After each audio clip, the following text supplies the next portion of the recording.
Welcome to the deep dive. Today, we're plunging you right into the thick of it. France, 1791. Yeah, it's an intense moment. The monarchy is crumbling. Republicanism is violently taking root. It's this massive shift, isn't it? More than just politics. It's like the whole ground beneath society is moving. Absolutely. One source we looked at makes this really compelling point, comparing it to that huge shift centuries earlier, from feudalism to centralized monarchies. Wow. So the fundamental rules are changing. Completely. And it's lethal. Utterly dangerous territory. And we're tracking all this chaos through the eyes of someone unexpected, maybe. Roger St. Eyre. Right. An English barrister. Was He was fine. quite proper, witty. The sort of guy who helps clients slip out of England after, say, a duel or some scandal. Very discreet. But now this same man has to become, well, everything he's not. A spy, a smuggler, almost a revolutionary himself. All for a family rescue mission. It's an incredible setup. This deep dive, it really makes you think about critical thinking under just immense pressure. It does. Because Roger's used to moving assets quietly, managing legal loopholes. Now he's in a place where survival means reading shifting political winds, decoding revolutionary slogans. And figuring out who's likely to kill you next. Exactly. And balancing that constant threat with the actual human cost of rescuing these people. It's a terrifying calculation. So what pushes him into this inferno? Well, it actually starts closer to home. His marriage. Ah, to Solange, a French woman. Yes. And by all accounts, it was deeply unhappy. She apparently hated English life, the countryside, the class system, even just living within their means. That sounds tense. And it got worse. After their son Philip was born, Solange reportedly found pregnancy and childbirth so reviling that she refused any physical intimacy afterward. Claiming she'd done her duty by providing an heir. Pretty much. And then she spent years trying to turn Philip against Roger. Did it work? Emotionally, no, not really. But socially, yes. Philip was raised mostly by French servants, so he spoke perfect English, but With an accent. a slight foreign accent, yes. And an intonation that apparently made him sound perpetually out of place in England. A very subtle but constant undermining. So maybe a dangerous mission in France wasn't the worst escape for Roger then. Perhaps not. His father, Sir Joseph, gives him the mission. Find Henry de Conyers. He's a relative, served in the National Assembly, but they haven't heard from him since June '91. Letters just stopped arriving. Exactly. Serious fears he's dead or caught up in the political turmoil. And it wasn't just Paris, Right, the source mentioned trouble spreading. Cayenne, Mouton, other cities were already seeing serious violence. Henry could have been anywhere, really, lost in the chaos. But Roger had, well, he had skills from his other line of work. His side hustle helping gentlemen disappear. Precisely. Transporting them, moving their money. He had connections. A respectable French law firm, supposedly. But for getting across the channel, he needed something less formal. He needed a smuggler. And he knew one. Pierre Ristois, captain of the Bonne Lucie. A childhood friend.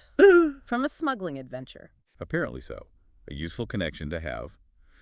Roger immediately sends his groom, Shannon, off to an alehouse near Kingsdown, the soft berth, to leave a message for Pierre. Smart. Securing his escape route before he even leaves. Absolutely crucial.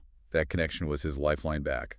Okay, so lifeline secured. How does he actually navigate France itself? It's tearing itself apart. Very carefully.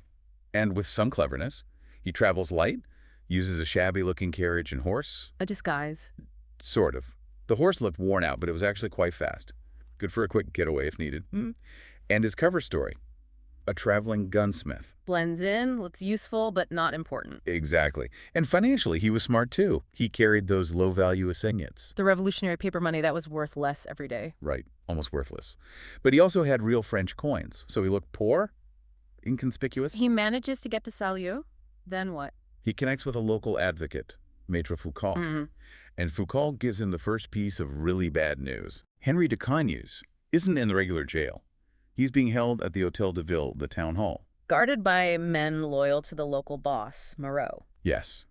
And here's the chilling part. Henry was being publicly shown to be well treated. That doesn't sound like good news. It wasn't. It was a threat.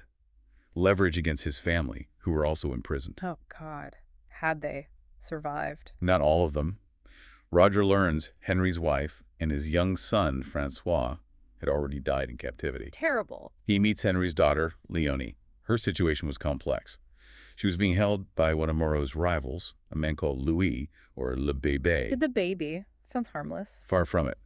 He was cold, calculating, using Leonie essentially as a bedmate while he waited for his chance to overthrow Moreau. And Leonie, how does she cope with that? Our sources suggest something quite dark. She'd apparently been brutally raped earlier. Compared to that horror, she found Louis' physical indifference almost a relief. A relief. In a way, it made the interactions purely transactional predictable. She felt, strangely, that she had some control because she understood his motives while he completely underestimated hers. That's a grim way to survive. Finding control in the absence of human feeling. It speaks volumes about the brutality of the time. Which brings us to Roger's rescue plan. It was, let's say, deeply cynical. How so? He needed to get Henry and Leonie out of the Hotel de Ville. So, through Louis le Bébé, he hires someone called the Patron. To do what? Stage a rescue? To incite a mob. A full-on riot targeting the Hotel de Ville. Using the chaos as cover. Exactly. But the Patron had his own agenda. Yes, fulfill the bargain with Roger, but also discredit Moreau. How? By making sure the mob didn't just free the prisoners, but also looted the town treasury. Money meant for a hospital, a foundling's home, muskets for defense. So steal from the poor to achieve a political goal. Revolutionary pragmatism, indeed. The darkest kind. And Roger had to be part of it. He disguised himself, dark clothes, and joined the mob. To guide Henry and Leonie out during the chaos. That was the plan. But it went wrong. Henry was shot near the western gate. Fatally. Oh, no. After all that. But before he died, he managed to tell Roger something crucial. About a secret strong room, old tunnels under their family's ruined chateau. Potential hiding places. A final piece of information. Their only real asset now. Yes. And they needed it because they fled straight into the heart of the storm. Paris. Right into the lion's den. But they walk straight into another problem, don't they? They do. They arrive in Paris, and almost immediately the government shuts the city gates. No one leaves without a special passport. You're trapped. Completely trapped. Roger has to think fast. He sets up that gunsmith shop again using his cover story. It was actually confiscated property, recommended by a contact. Just trying to look legitimate, blend in while they figure out what to do. And survive. The anarchy was escalating. This is the period leading up to the September Massacres. Yeah. Terror was everywhere. The source mentioned their landlords. The Aunés. Yes, murdered at the Café Breton by the sans-culottes. Just random, brutal violence. Survival was day to day, hour to hour. And yet, amidst this terror, Roger the lawyer is still analyzing the situation. He has this fascinating take on Louis VI's imprisonment. He does. He argues the king's death isn't about revenge, it's a political necessity. What does he mean by that? Think about it. If the king is declared innocent, what does that make the people who overthrew him, the founders of the Republic? Guilty. Guilty of a crime against the rightful ruler. Precisely. The Republic, to legitimize itself, had to find the king guilty. It couldn't afford to admit its own foundation might be criminal. Executing him wasn't just about removing a monarch, it was about erasing a political vulnerability. That's a chillingly logical perspective. Wow. And this high-stakes political climate leads to more plots, right? Absolutely. Roger gets drawn into something extraordinary. Commissioner Francois Toulon coaches him. A powerful figure in the revolutionary government. Yes. But Toulon is secretly involved in a plot to free Marie Antoinette and the royal children from the conciergerie. A royalist plot run by a revolutionary commissioner. Strange times. Toulon apparently thought executing the queen would be just wanton cruelty, despite his position. And Roger gets involved. What's his thinking? He's torn. If he helps her escape and she gets out of France, she could become a rallying point for counter-revolution, potentially causing a huge war, more suffering. But if he does nothing and she dies... He feels complicit, like he's her murderer by inaction. It's an impossible ethical knot. What does he choose? He chooses action. He agrees to help. But the plot fails. His contact, Mykonos, gets arrested. Another failure. Does that stop the plotting? Not at all. If anything, it raises the stakes. Another commissioner, Chomet, starts a new, even riskier scheme. What's this one about? The Dauphin, the young Louis Charles Capet. Chomet sees the boy as a vital political pawn. He wants him out of the Temple prison. And he needs Roger's smuggling expertise again. Yes, to get the Dauphin out of Paris and down to Pierre and Brittany. But Chomet needs leverage to ensure Roger complies. He doesn't trust Roger after the failed Queen plot. Probably not. So Chomet's men, Danu and Panel, they take action. They abduct Leonie. Oh, God. Gagged, wrapped in a rug. She realizes she's not just being captured, she's bait. She figures it out quickly. She's the hostage to guarantee Roger does exactly what Chaumette wants. But then, the dog. Fifi, the unlikely hero. Before they take Leonie away, she manages to tell Fifi, Henry's little dog, find Roger. And the dog does it. Across revolutionary Paris. Incredible, isn't it? Following the scent of her god, Henry, and her goddess Leonie, Fifi makes it back to Roger's shop. So Roger now knows Leonie's alive, but not where she is. Except Fifi knows. Roger tells Pierre, forget trying to force Chaumette. The dog can lead us there. Pierre must have thought he was mad. Highly skeptical, yes. Heh. A dog navigating across Paris to a specific unknown house. But Roger is desperate, insistent. Pierre agrees. And they have a way to move through the city. Yes. Roger remembers Leonie had saved those official commissioner scarves from the failed plot to free the queen. A perfect disguise. Okay, set the scene. Yeah. They get to the house. Right. Inside, Leonie has taken off her shift to air it out, so she's naked.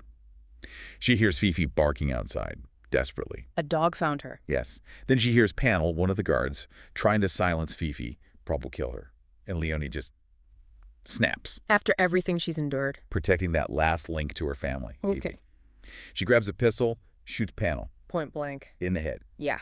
just as Roger gets to the door and shoots the lock off. Chaos. Absolute chaos. Leonie hears the lock break, assumes it's the other guard, Deneau, maybe thinks he's killed Fifi and is now attacking whoever's at the door. She fires again. And hits Roger. Hits Roger in the shoulder. How do they even realize what's happened? The sound. Roger yells out some very English curse word in pain. Leonie shrieks his name. That split second of recognition in the madness. And Pierre, the smuggler. He's the professional. Takes charge immediately.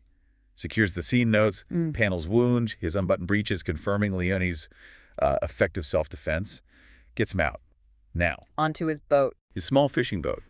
Straight across the channel, apparently in terrible weather. Just gets them away. Safe. Back in England.